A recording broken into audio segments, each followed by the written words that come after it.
변신이라는 단어를 생각하면 뭐가 떠오르세요? 저는 변신 로봇이 생각납니다. 제가 어렸을 때 전설의 용자 다간이라는 만화 영화가 있었는데 그것도 변신 로봇이었어요. 장난감으로 가졌던 기억이 나요. 경찰차가, 기차가, 제트기가 로봇으로 변하고 이 셋이 합체를 해요. 다간 X. 변장이라는 단어도 있죠. 변장은 본래의 모습을 못 알아보게 옷차림이나 얼굴을 다르게 바꾸는 거죠. 우스갯소리로 어느 날 어떤 아내가 오랜만에 마음을 먹고 화장을 했는데 남편이 누구세요? 못 알아봤다는 이야기가 있죠. 성형 화장법을 썼는지 화장이 아니라 변장이라고 우스갯소리가 있습니다. 변화는 상태나 성질이 바뀌는 것입니다. 되게 포괄적인데 사람에게 있어서 변화라는 단어를 쓰게 되면 외적으로 변했다, 내적으로 변화됐다, 삶이 변화되었다라고 하면서 되게 좋은 쪽으로 바뀌었을 때 변화라는 단어를 씁니다. 그래서 사람들은 지금의 내 상태에서 좀 더 나은 모습으로 변화되고 싶어 합니다. 이를 위해서 다양한 노력을 하죠.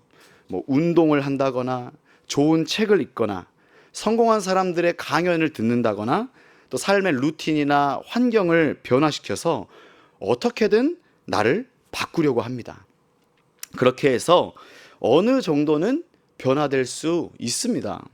사람들이 인정할 만한 수준의 그런 변화를 이룰 수 있는 것이죠. 그러나 이러한 변화는 부분적이고 사람 쉽게 안 변한다고 다시 본래의 모습이 나오기도 하고 일시적일 때가 많죠. 사람들은 이처럼 참 변화되고 싶어 합니다. 하지만 진짜 변화돼야 될 것은 다른 어떤 변화보다 내 영혼의 변화, 영적인 상태가 변화되는 것이 중요합니다. 지옥 갈 인생이 천국 갈 인생으로 변화되는 것, 잘못된 방향으로 살았던 사람이 복음을 전하는 인생으로 바뀌는 것이 진정한 변화라고 할 수 있습니다. 이러한 변화는 세상 어떤 것으로도 불가능한 것이죠. 변신할 수도 없고 변장한다라고 해서 될 일도 아닙니다. 바로 오늘 본문의 사도 바울이 그렇게 변화된 사람, 변화의 아이콘이라고 할 수 있는데요. 어떻게 이렇게 사람이 변할 수가 있나? 달라져도 너무 달라진 바울이 자신의 그 변화에 대해서 아그리빠 왕 앞에서 간증하는 장면입니다. 바울이 자신의 변화에 대해서 말하는 본문이 사도행전에 3번 나오는데 오늘 본문은 그 마지막 3번째입니다. 그러니까 인생의 거의 말년이고 이제 로마로 압송되어 가서 죽음을 기다리는, 죽을 날이 얼마 안 남은 그런 시점입니다. 그런데도 아그리빠 왕 앞에서 또 사람들 앞에서 너무도 당당하게 간증하고 복음을 전하는 이 바울의 모습을 보면서 어떻게 이렇게 인생 끝날까지 변화된 모습으로 살아왔을까? 여태껏 복음 전파자로 살 수 있을까 하며 참 도전이 돼요. 우리도 바울의 간증을 보면서 어떻게 하면 변화될 수 있을지 살펴보고 인생 끝날까지 우리도 이런 간증이 있기를 소망합니다. 변화는 어떻게 일어날까요? 먼저는 부인할 수 없는 주님과의 만남이 있어야 합니다. 바울이 아그리빠 왕 앞에서 이렇게 고백하죠. 자신의 과거에 대해서 우리 9절 말씀 한번 보시면 나도 나사렛 예수의 이름을 대적하여 많은 일을 행하여야 될 줄 스스로 생각하고 라고 말합니다. 예수님을 대적하던 사람이었습니다. 바울은. 이 말은 예수님이 구원자이심을 믿지 않는 것을 넘어 부인하고 예수님을 십자가에 못 박혀 죽은 그런 범죄자로 취급했다는 뜻입니다. 이 바리새인 중에 바리새인이었던 바울의 입장에서 보면 신성모독을 하는 이단 중에 이단이 예수님이셨고 그런 예수님을 따르는 사람들을 척결하는 것이 자기가 할 수 있는 최고의 열심이라고 생각했던 것이죠. 그 열심으로 바울은 10절부터 보시면 대제사장들에게 권한을 받아가지고 많은 성도를 옥에 가두며 또 죽일 때에 내가 찬성 투표를 하였고 그 일로 대제사장들의 권한과 위임을 받아 다메섹으로 갔다라고 말합니다. 위협과 살기가 등등하여서 모조리 잡아 처단하겠다라고 했던 박해자였다라고 고백하는 것이죠. 바울의 이러한 열심, 무섭지 않습니까? 우리들도 진리를 모르는 사람이 자신이 옳다라고 여기는 것에 목숨을 걸고 열심을 다하면 그것만큼 무서운 게 없습니다. 정치인들 보세요. 자신의 신념이 옳다라고 여겨지면 물불 안 가리고 그 법안을 통과시키려고 애쓰고 사람을 끌어내리려고 온갖 공격을 하고 심지어 죽이기까지 합니다. 또 돈이 최고다 하는 사람들은 돈이면 다 된다라고 신념을 가진 사람들은 인생의 정답으로 이 돈이 최고다라고 생각하며 살면서 돈만 있으면 다 모든 게 해결되니까 악착같이 돈 거리면서 돈을 벌기 위해 수단과 방법을 가리지 않고 열심히 돈을 벌려고 합니다. 또 보다 가깝게는 나의 미래를 위해서 지금 내가 열심히 살지 않으면 안 된다는 생각에 사로잡혀 뭔가 열심히 준비하고 갖추려고 애를 쓰고 살아가는 게 우리의 모습입니다. 다양한 부분에서 열심을 내고 살아가는 것이죠. 세상 사람들이 보면 이렇게 말하겠죠. 그래, 뭐라도 열심히 하니까 보기 좋다.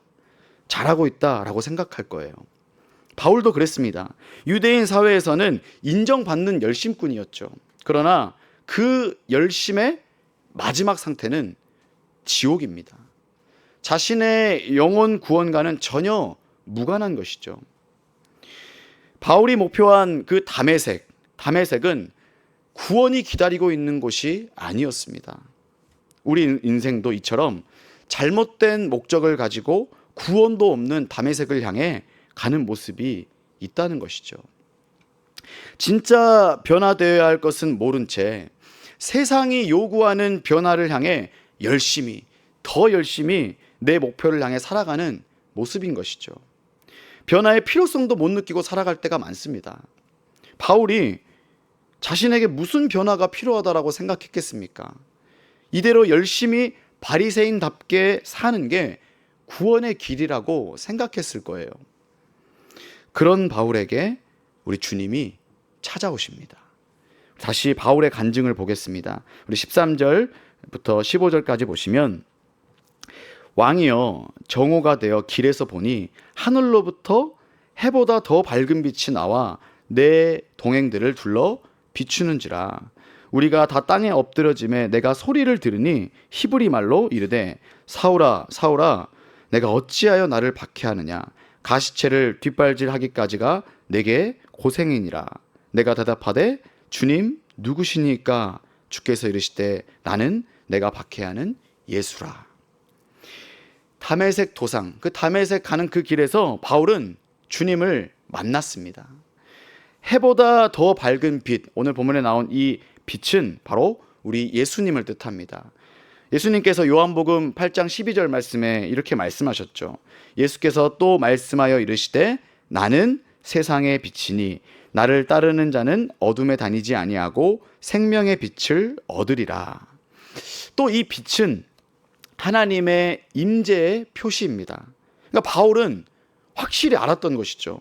게다가 너무도 분명하게 나는 네가 박해하는 예수다라고 말씀하심으로써 부인할 수 없는 주님과의 만남이 이루어진 것입니다.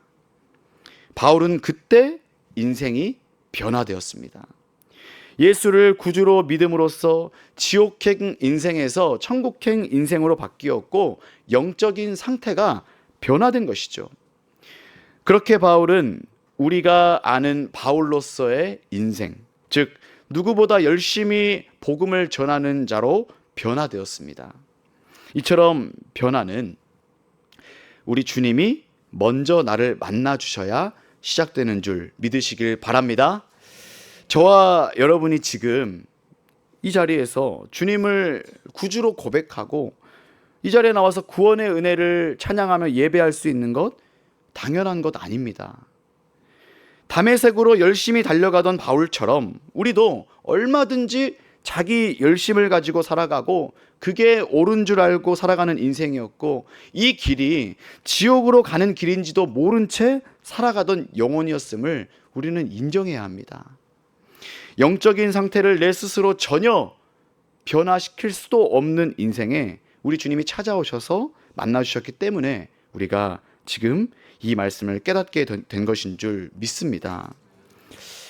그런데도 혹시 아직 나는 이해가 안 된다, 설교를 들으면 변화되어야 한다, 순종해야 된다, 이렇게 살아야 된다라고 하는데 아직 와닿지 않는 분들이 있을 수 있어요.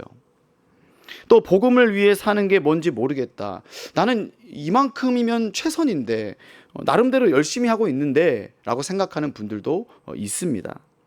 세상적인 열심과 목표에 대한 집착을 버리지 못하는 분들이 있다면 변화를 위해서 가장 먼저 구해야 될 것은 오늘 바울을 만나 주셨던 것처럼 주님, 나를 만나 주세요. 나는 내가 박해야 하는 예수라라고 분명하게 말씀하신 것처럼 나에게도 부인할 수 없는 만남을 허락해 달라고 구하실 수 있기를 바랍니다. 주님을 만나야 내 영적인 상태가 변화될 수 있음을 믿으시길 바랍니다. 하나님께서는 잠언 8장 17절 말씀에 이렇게 말씀하셨습니다. 나를 사랑하는 자들이 나의 사랑을 입으며 나를 간절히 찾는 자가 나를 만날 것이니라. 아멘. 이렇게 약속하셨습니다. 여러분 믿으십니까? 하지만 더 큰 은혜는 내가 간절히 찾지도 않고 찾을 줄도 모르는데도 주님이 일방적으로 찾아와 주셔서 만나는 것입니다. 여러분의 삶에 이런 만남의 은혜가 있어서 도무지 바뀌지 않았던 내 생각, 내 목표, 잘못된 열심, 내 삶이 달라지는 계기가 될 수 있기를 주님의 이름으로 축원합니다. 두 번째 변화입니다.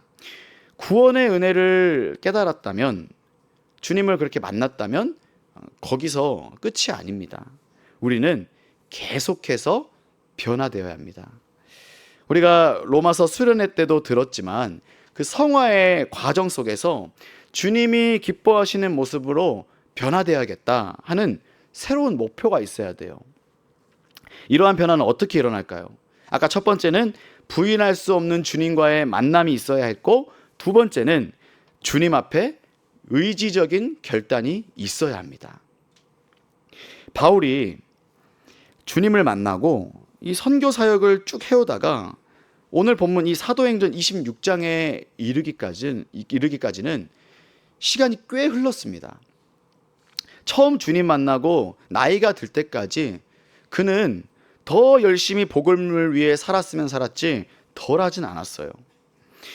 우리가 참 이런 모습에서 도전받아야 되겠죠.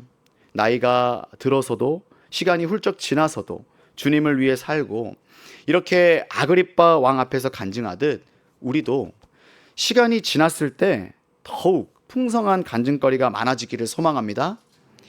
이런 면에서 간증은 그 시점의 간증도 귀한 건데, 그때 받은 은혜를 나누는 것도 중요하지만 그 후에 변화되어서 어떻게 살았는지 훗날 다시 간증할 때가 더 중요합니다.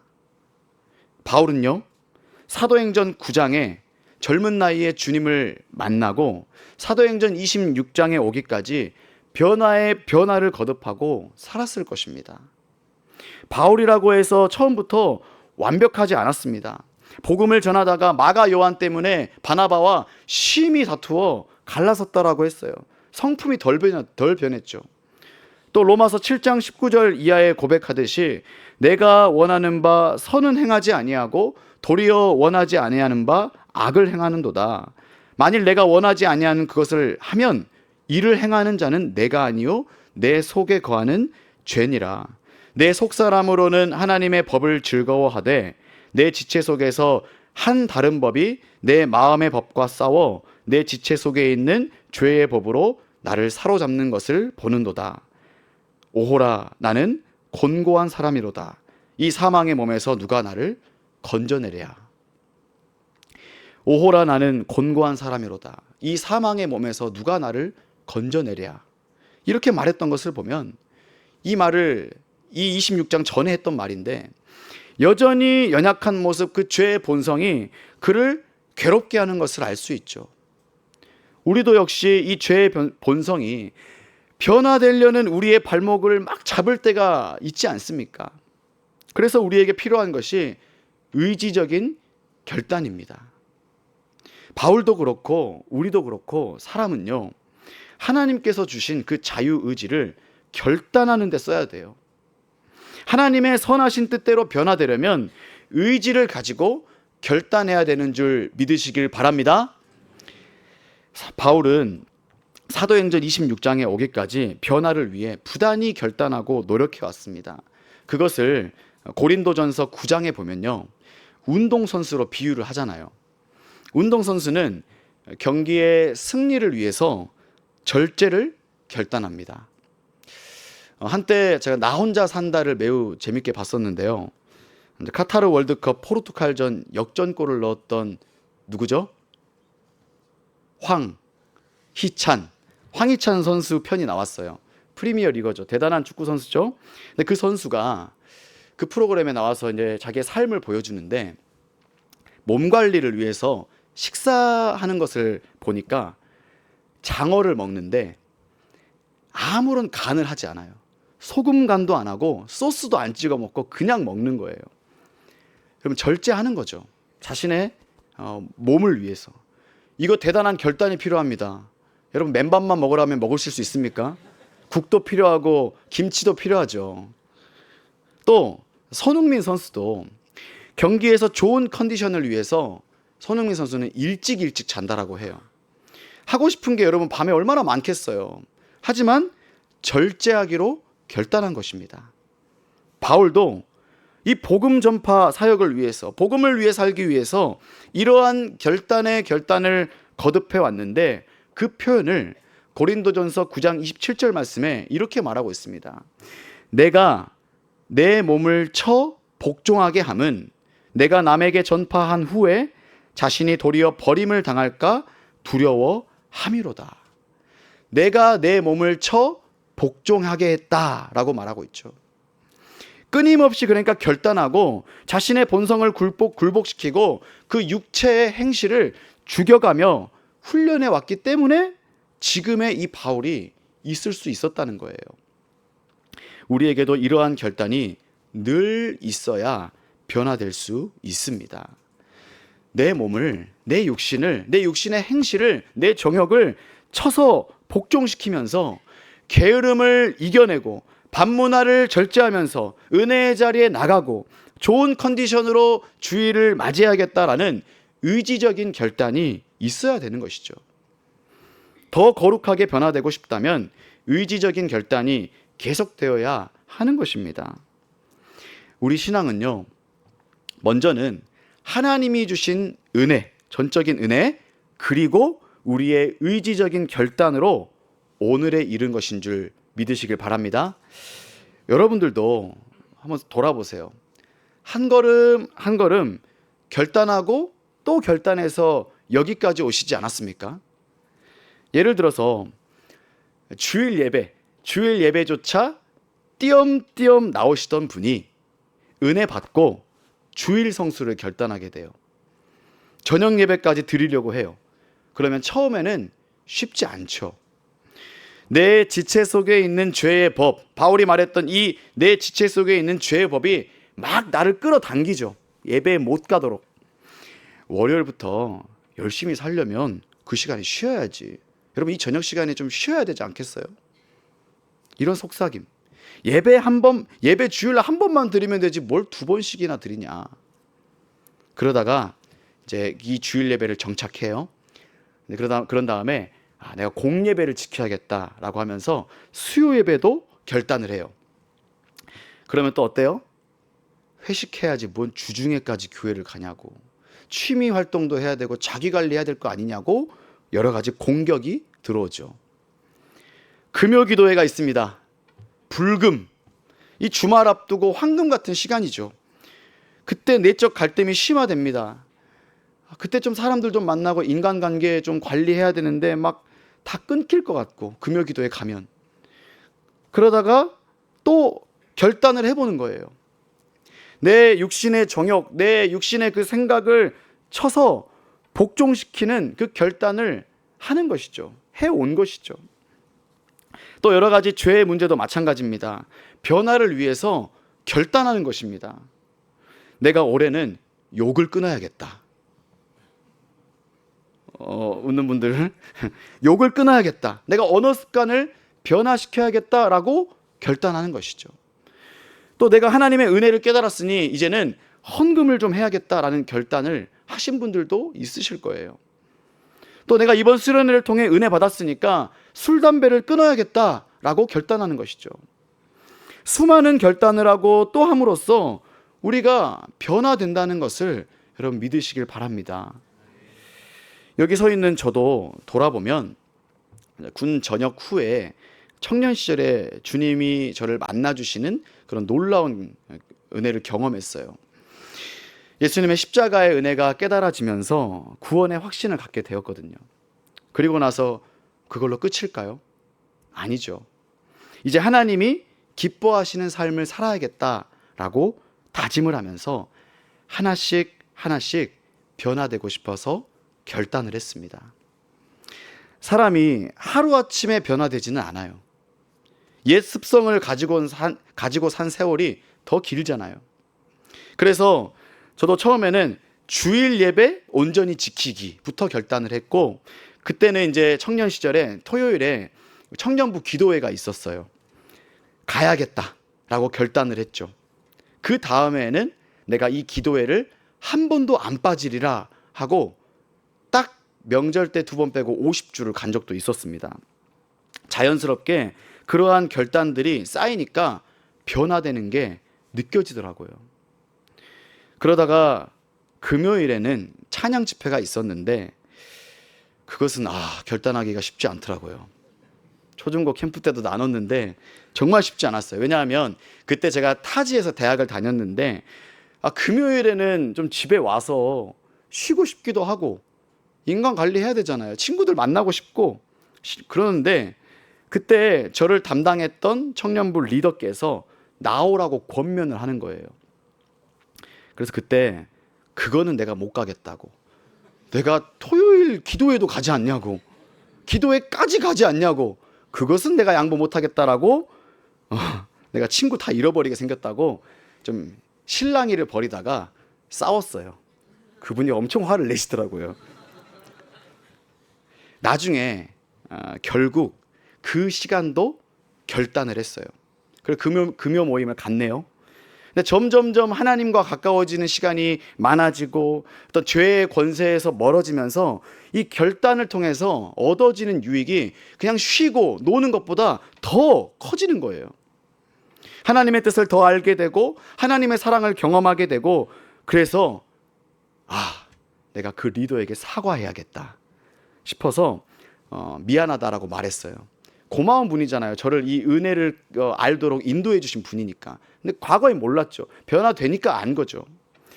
그렇게 은혜의 자리를 하나씩 하나씩 결단하고 나아갈 때마다 저의 그 생각이 변화되고 습관이 변화되고 사람을 대하는 태도가 바뀌고 삶의 목적이 달라지는 거예요. 그러니까 저도 주님 만나고 조금씩 시간이 걸리더라도 의지를 들여서 결단하니까 변화가 일어나더라고요. 이번 특세 주제가 변화여서 참 제 자신이 어떻게 변화되었는지, 어떻게 여기까지 오게 되었는지 쭉 묵상을 해보았어요. 그 찰나에 변화하니까 김소희 전도사님이 이 찬양이 생각난다라고 하시더라고요. 저도 딱 그 찬양이 생각났었는데 주일학교 학생들에게 해당되는 그런 찬양이었어요.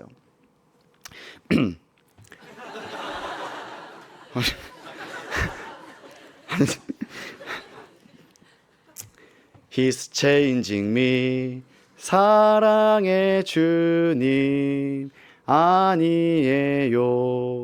옛날 알던 그 사랑 때론 느리지만 난 알고 있죠. 언젠간 완전해져요. 매일매일 조금씩 매일매일 변하지요. My Jesus is changing me. Oh yes, changing me. 주님께로 돌아선 후 걷고 있죠 은혜 속에. Jesus is changing me. Oh yes, changing me. 이 찬양이 계속 생각났어요. 이 특세 주제를 생각하면서. 근데 이게 어린이 찬양이지만 가사가 참 의미가 있어요. 그러니까 주님이 우리를 만나 주시면 변화되고, 또 우리가 때론 느리지만 언젠간 완전해지는 그날까지 체인징이잖아요. 계속 매일매일 조금씩 변화되는 삶을 살아야 될 줄 믿습니다. 하나님께서 우리가 그렇게 의지적으로 결단하고 또 결단하고 살아가면 결국 하나님께서 그 모습을 기뻐 받으시고 우리를 변화된 모습으로 바꾸어 주시리라 믿습니다. 오늘 여러분 각자 결단해야 될 것들이 있다면 결단하는 그런 은혜가 있기를 간절히 소망합니다. 변화를 위해서 결단할 것을 결단하는 저와 여러분 되기를 간절히 소망합니다. 저도 여기까지 많이 결단하고 왔어요. 특히 특세 때 이번엔 이걸 결단해야지, 이번엔 이게 좀 달라졌으면 좋겠다, 제발 이게 좀 달라졌으면 좋겠다 라고 생각했던 것들이 많아요. 그런데 그렇게 하고 해도 계속 결단할 게 생기더라고요. 지금도 그래요. 결단에는 끝이 없어요. 매일매일 변화돼야 되기 때문이죠. 그 말은 저도 지금도 또 결단할 게 있다는 것이고 앞으로도 변화되려면 멀었다는 뜻입니다. 우리 모두 이번 기회가 변화를 결단하는 그런 시간 되기를 간절히 소망합니다. 말씀을 마무리하겠습니다. 사람 변화될 수 있습니다. 주님을 확실히 만나면 변화되는 줄 믿습니다. 그리고 나의 의지적인 결단을 통해 주님께서 변화시켜 주실 줄 믿습니다. 오늘 바울의 이 간증을 보면서 우리도 인생 끝날까지 주님께서 기뻐하시는 모습으로 매일매일 조금씩이라도 계속해서 변화되는 저와 여러분 되기를 간절히 소망합니다. 우리 함께 찬양하며 나아가겠습니다. 우리 은혜로다 함께 찬양하겠습니다.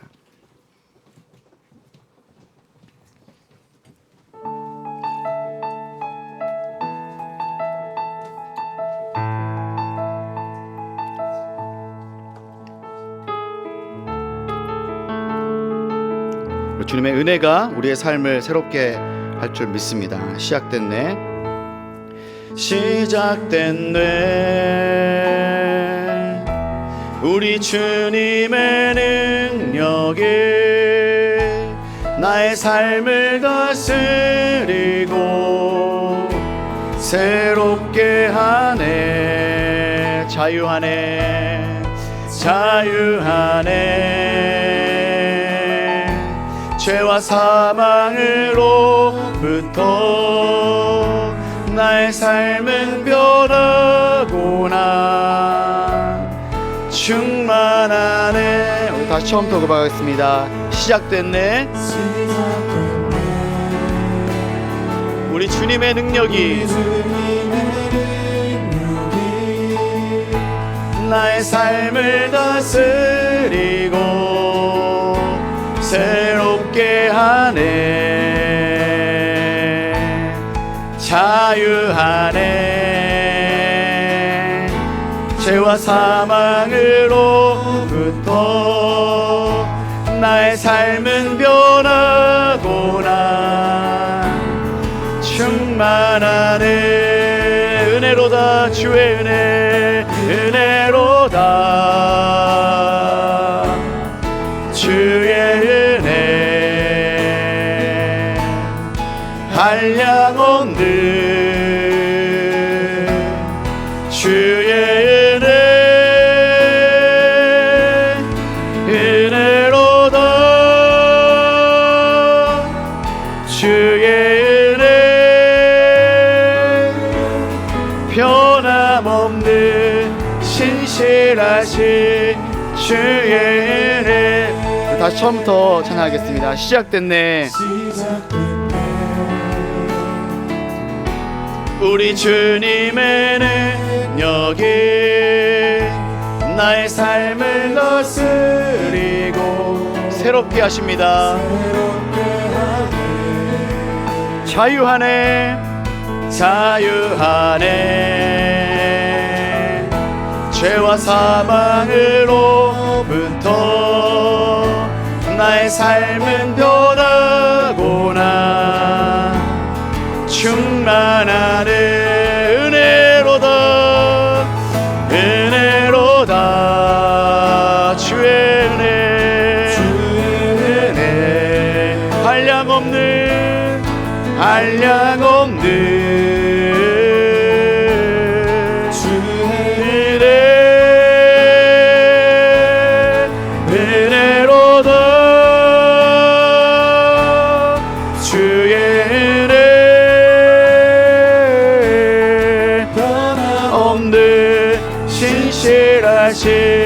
주의 은혜로다,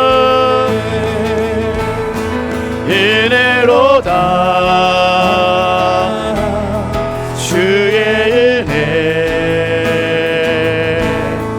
한량없는 주의 은혜 은혜로다. 주의 변함없는 신실하신 주. 우리 한 번 더요. 은혜로다,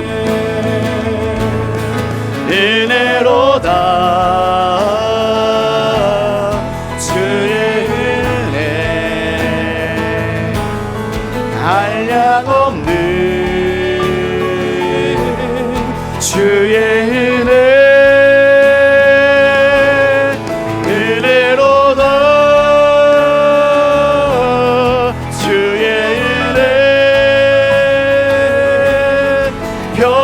없는 신실하신 주. 우리 마지막으로 은혜로다, 은혜로다. 주의 은혜 한량없는 주의 은혜 은혜로다.